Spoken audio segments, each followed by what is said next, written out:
Samajwadi party के राष्ट्रीय अध्यक्ष और पूर्व मुख्यमंत्री अखिलेश यादव का बड़ा बयान। भारतीय जनता पार्टी धर्म से धर्म और जाति से जाति को लड़ा रही है। भारतीय जनता पार्टी नकारात्मक राजनीति करती है और प्रदेश में बीजेपी पुरानी इमरजेंसी को तैयार कर रही है। लेकिन इस समय देश में भी चल रही है इमरजेंसी, जो कि जाति और धर्म के नाम पर की जा रही है, जो कि भेदभाव के चलते चल रही है। बीजेपी सरकार में महंगाई, भ्रष्टाचार चरम सीमा पर है। जयप्रकाश जी के भ्रष्टाचार विरोधी आंदोलन के बाद लगी थी इमरजेंसी।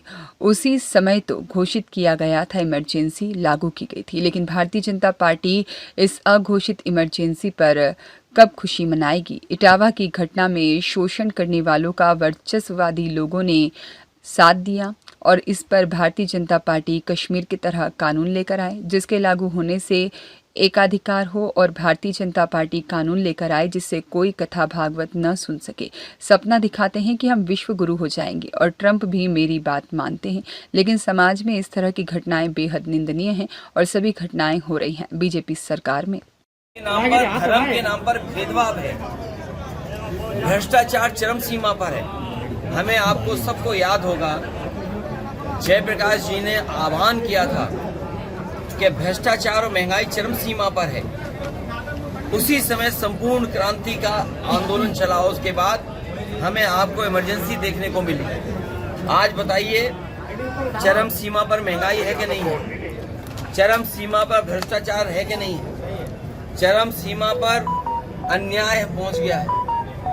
तो आज उस समय घोषित इमरजेंसी है और भारतीय जनता पार्टी इस अघोषित इमरजेंसी की कब खुशी मनाएगी? ये तो मना रहे हैं क्योंकि राजनीतिक उन्हें लाभ उठाना, इसलिए मना रहे हैं भारतीय जनता पार्टी के लोग। लेकिन आज भी तो अघोषित इमरजेंसी है। ऐसी इमरजेंसी में भी नहीं हुआ जो घटनाएं आज हो रही हैं। आप किसी के जो घटना इटावा में हुई है, ये वर्चस्ववादी लोग और शोषण करने वाले लोग, समाज में उनकी कोई जगह नहीं होनी चाहिए। वो लोग कह रहे हैं सर, आपके द्वारा नाम लेकर धमकी दी गई कि हमारे संबंध है मुझसे। मुझे एक, हालांकि हमारे जितने पत्रकार साथी हैं, सच्चाई तो आप भी जानते हो। अगर अपना प्रेस का नाम पूछ के पूछोगे तो हम बता सकते हैं। अभी एक आप लोग जाइए उस परिवार में और पूछिए जा करके। इसीलिए मैं कह रहा हूँ, भारतीय जनता पार्टी जातियों में लड़ाने के लिए और जातियों के बीच संघर्ष शुरू हो जाए, उसके लिए अभी तो और प्रयास करेगी। पता लगा कि अभी तो यादव भाइयों को भड़काने के लिए भेजेगी वो, और बीजेपी भेजेगी, याद रखना आप। फिर दूसरे समाज को भड़काने के लिए भेजेगी वो, क्योंकि उन्हें बेरोजगारी, महंगाई और भ्रष्टाचार में बहस ही नहीं करनी। और ये अधिकार अगर है सुनने का, अगर गीता का, भागवत का सुनने का अगर अधिकार है, तो कहने का अधिकार क्यों नहीं होगा? और फिर अगर भारतीय जनता पार्टी को ये लगता है तो कानून लाए, जैसे कश्मीर में कानून ले आए या और कानून ले आए हैं, तो कानून ले आए, वो कहें कि एकाधिकार हो जाएगा, इसके अलावा कोई भागवत नहीं कर सकता कथा, कोई भागवत कथा सुन नहीं सकता।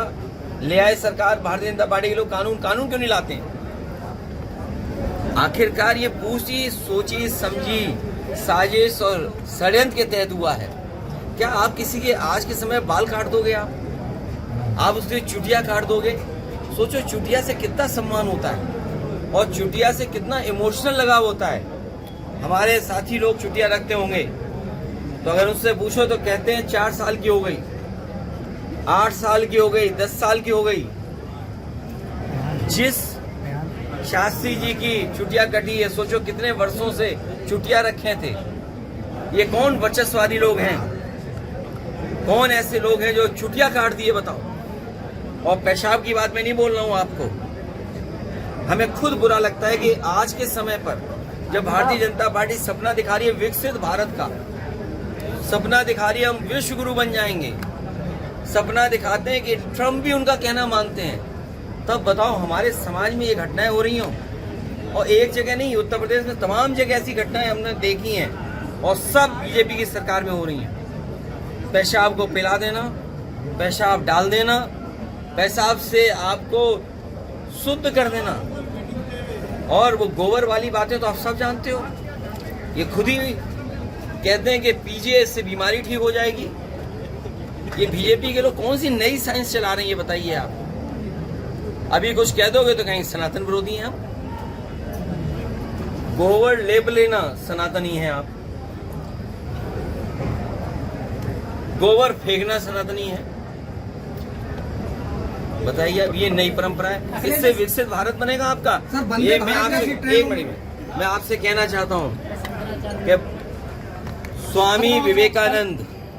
स्वामी विवेकानंद जी ने कहा था जब शिकागो में गए और जब उन्होंने अपने भारत का हिंदुत्व के बारे में और भारत की संस्कृति के बारे में कहा, उन्होंने कहा कि हम उस धरती से आते हैं जिस धरती ने और जिस धरती के धर्म ने हमें ये सिखाया है कि हम टॉलरेंट हैं, हमारे अंदर धैर्य है, हम यूनिवर्सल एक्सेप्टेंस है हमारे अंदर, हम किसी को भी स्वीकार कर लेते हैं।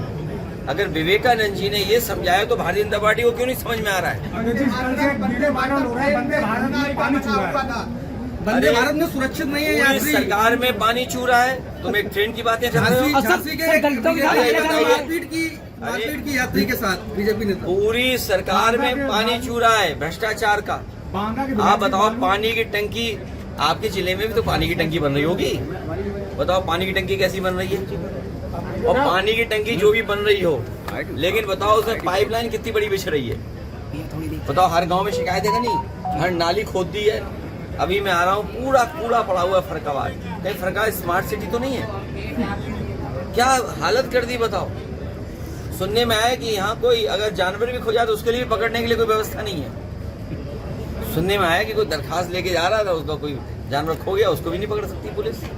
सर यहाँ की पुलिस दलितों पे अत्याचार कर रही है लगातार, क्या बात? शंकराचार्य ने कहा है कि केवल ब्राह्मणों को ही है कि एक लोग कथा कह सकते हैं। ये किस ग्रंथ में लिखा हुआ है? कोई ग्रंथ तो होगा। हमारे उपनिषद हैं, हमारी धार्मिक किताबें हैं। तो बताओ, जिनके बाल काटे गए, जिनकी चुटिया काटी गई, वो अपने भगवान की भी नहीं भगवत गीता गा सकते, अपनी कथा नहीं कह सकते, अपने भगवान की नहीं। आप बताओ, हनुमान जी की जाति किसने बताई? प्रभु श्री राम की जाति किसने बताई? बताइए, प्रभु श्री राम की जाति किसने बताई थी? आप बताइए। आप कोई नहीं बोलेगा क्योंकि इमरजेंसी है। अगर नाम बोल दोगे तो डीएम एसपी आपको जेल भेज देंगे। ये भी इमरजेंसी। तो सनातन में क्या झूठ बोलना बताएगा? ये झूठ बोला करो। ये कौन सा धर्म है बताइए? सनातन धर्म वाले मानने वाले झूठ नहीं बोल सकते, न झूठ सिखा सकते हैं, लेकिन भाजपा झूठ सिखा रहे हैं। बताइए। अजय राय की बात पे सहमत है। अजय राय बोल रहे हैं समय जो चल रहा है, अघोषित इमरजेंसी जो ज्यादा अंग्रेजों से ज्यादा बेहतर तैयारी अरे भाई, जा रहा है, उसके बात पे सहमत है। बीजेपी को और बीजेपी के विचारधारा को अंग्रेजों ने बनाया और कांग्रेस पार्टी का गठन हुआ इटावा में। हमारे जानते होंगे साथी क्यों? कांग्रेस का गठन तो इटावा से भी तो संबंध है। एओ ह्यूम कहाँ के जिलाधिकारी थे? इटावा के जिलाधिकारी थे।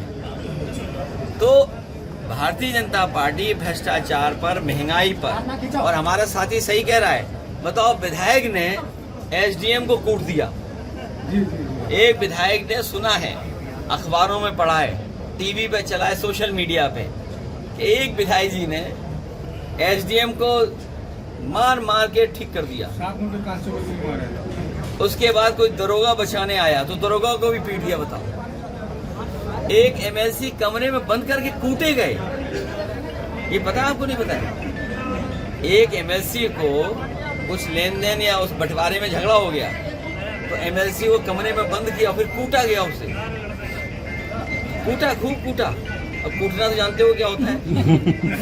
और इसी तरह जब उनके ट्रक नहीं छोड़े जा रहे थे, जो नंबर ही नहीं जिसमें कुछ लिखा भी अलग से, वो उनकी पहचान है, तो एसडीएम को पीटा गया। कानपुर का आप हम लोग जानते ही हैं कि डीएम और सीएमओ में झगड़ा चल रहा है। इनके मंत्री अधिकारियों की शिकायत करें कि ट्रांसफर उनके कहने से नहीं हो रहा, ट्रांसफर कैंसिल हो रहे हैं। इस स्वास्थ्य विभाग में आप पता कर लो, ट्रांसफर होने के लिए क्या क्या करना पड़ता है डॉक्टर और उन लोगों को। अध्यक्ष जी, जो स्मार्ट मीटर लग रही है, इसके लिए कुछ कहेंगे आप? ये बिजली बेच देंगे, इन्होंने बिजली नहीं बनाई, ये पूरी बिजली बेच देंगे बीजेपी के लोग। आज जब मैं आ रहा था तो एक सोशल मीडिया पे किसी ने स्क्रीनशॉट लेकर के मुझे भेजा कि भारतीय जनता पार्टी और आरएसएस का फुल फॉर्म क्या है। पूरा सब कुछ बेच देंगे, ये है फुल फॉर्म उनका। पूरा भारत को बेच के चले जाएंगे लोग, राष्ट्र को बेचेंगे। क्या नहीं बिक गया बताओ आप? बताइए, अमेरिका के दबाव में सीज फायर हो गई। इसका मतलब क्या है? कारोबार की वजह से हो रहा है ना। आर्थिक जो आपका व्यवस्था है उसमें अमेरिका का दबाव है। तो ये बिजली बेच रहे हैं, सड़कें बेच दी इन्होंने, मंडी बेच दी इन्होंने, नीचे कर देते, बस स्टैंड बेच दिए, किसान बाजार बेच दिए, और एफडीआई के नाम पर चाहे एलआईसी बेचा हो, मल्टीनेशनल कंपनियों को सुविधाएं दी हो, सब बेच रहे हैं ये लोग। प्राइवेट लोगों को सब बेच रहे हैं, फोन टेलीफोन सब उनके पास। चीन से लड़ना चाहते हो, ये सब मोबाइल चीन के बने हुए हैं। स्वदेशी की बात कर रहे हो, सब मोबाइल विदेश के हैं, देखिए खड़े हो, सब चीन के बने हुए। कोई ऐसा नहीं जो चीन से सामान ना आया हो, जितने मोबाइल हमारे सामने खड़े हुए हैं। तो ये स्थिति पैदा हो गई। फर्रुखाबाद का जो काम है, मान लो टेक्सटाइल का है, यहाँ का जरदोजी है, बर्बाद कर दिया कि नहीं कर दिया? टेक्सटाइल पार्क पता नहीं कहाँ चल गया, टेक्सटाइल पार्क छिन गया। और आपका जो एक्सप्रेस वे था वो क्या कह रहे थे? फर्रुखाबाद वाले चूसे गन्ना और एक्सप्रेस वे ले खन्ना। बताइए, अब ये हालत है, बताओ। हम अपने फर्रुखाबाद के लोगों को कहना चाहते हैं, जो पहले हुआ उसको भूल जाइए। फर्रुखाबाद का विकास, एक्सप्रेसवे से जोड़ना और फर्रुखाबाद को पूरी आधुनिक सुविधाएं देने का काम हम समाजवादी लोग आने वाले समय में सरकार में करेंगे। गंगा जी का पुल जो है पूरी तरीके से डैमेज हो गया। क्या आपकी सरकार अगर आप कहिए गंगा जी पे नया पुल बनाएंगे और एक्सप्रेसवे से आपको फर्रुखाबाद को जोड़ करके 8 लेन वाला गंगा का पुल बनाएंगे। 8 लाख रुपए लगाकर मरम्मत हुई और 8 लेन का। अरे छोड़िए बीजेपी का भ्रष्टाचार, बीजेपी का भ्रष्टाचार की आप कौन कह रहा था पानी चू रहा है? ये जो आप कह रहे हो पुल में से नहीं पैसा चूक गया, तो पुल में से पैसे तो चुआ होगा, तभी तो मेंटेनेंस खराब हुआ है। हाँ वही तो, इसीलिए पुल भी इनका ऐसा ही है, सब पैसा खा गए पुल का भी। समाजवादी सरकार बनेगी। जिस तरह कन्नौज में और आगरा में यमुना पर 8 लेन ब्रिज बने, 8 लेन। जब आप यमुना में घुसते हैं तो 8 लेन, यमुना को क्रॉस करते हैं तो 8 लेन ब्रिज बने। कन्नौज से जब आप गंगा पार करते हैं तो 8 लेन ब्रिज है। जब एक्सप्रेसवे यहाँ आएगा और अपने आगरा लखनऊ से हम लोग जोड़ेंगे तो गंगा पार करने के लिए 8 लेन ब्रिज बनाने का काम भी समाजवादी सरकार में होगा। और ये देखिए, अबे धन्यवाद, रुक जाओ अभी। ये जो सड़क ग्वालियर, इटावा, फर्रुखाबाद होकर के लिपू लेक तक हमने मांगी थी। जब चीन से झगड़ा हुआ था तो इसको 6 लेन मांगा था। आप बीजेपी वालों से सोचिए, 6 लेन सड़क मांगी, 4 लेन का आश्वासन दिया और बना रहे 2 लेन पेव्ड शोल्डर। बताइए कितना बड़ा धोखा दे रहे हैं। भविष्य में अगर हमें चीन से मुकाबला करना पड़ेगा तो अगर हमारी फौज को आने जाने का सबसे साधन और कैंटोनमेंट को जो जोड़ता है, चाहे वो ग्वालियर का कैंटोनमेंट हो, फतेहगढ़ फर्रुखाबाद का कैंटोनमेंट हो, बरेली का कैंटोनमेंट हो, रानीखेत का कैंटोनमेंट हो, और बॉर्डर तक जाने के लिए और चीन से सुरक्षा और कम समय में फौज पहुंचाने के लिए ये सड़क अच्छी थी। पुलिस में जो भर्ती हुई है उन्होंने कहा है कि नियुक्ति बड़ा, हम लोग आउटसोर्स को खत्म करेंगे और पक्की नौकरी देंगे। सर यूपी पुलिस में नियुक्ति हुई, उन्होंने कहा कि पहले तो अंदर हो जाती थी, हमने खुलेआम किए और सबको नियुक्ति पत्र खुले मंच से दिए। गृह मंत्री जी ने खुद अपने हाथ से दिए, ये आरोप लगा रहे हैं। इनसे कहिए कि इस भर्ती की सूची जारी कर दे, पीडीए की सूची एक, और इससे भी आसान भर्ती कम से कम 35,000 लोगों की समाजवादी सरकार में की थी। 2 बातें बता के जा रहा हूँ, बाद में पुलिस से पूछ लेना। प्रमोशन हुआ था पुलिस में सबसे ज्यादा, कई वर्षों से प्रमोशन पुलिस का रुका हुआ था, प्रमोशन नहीं हो सकता था। इकट्ठा सिपाही को प्रमोशन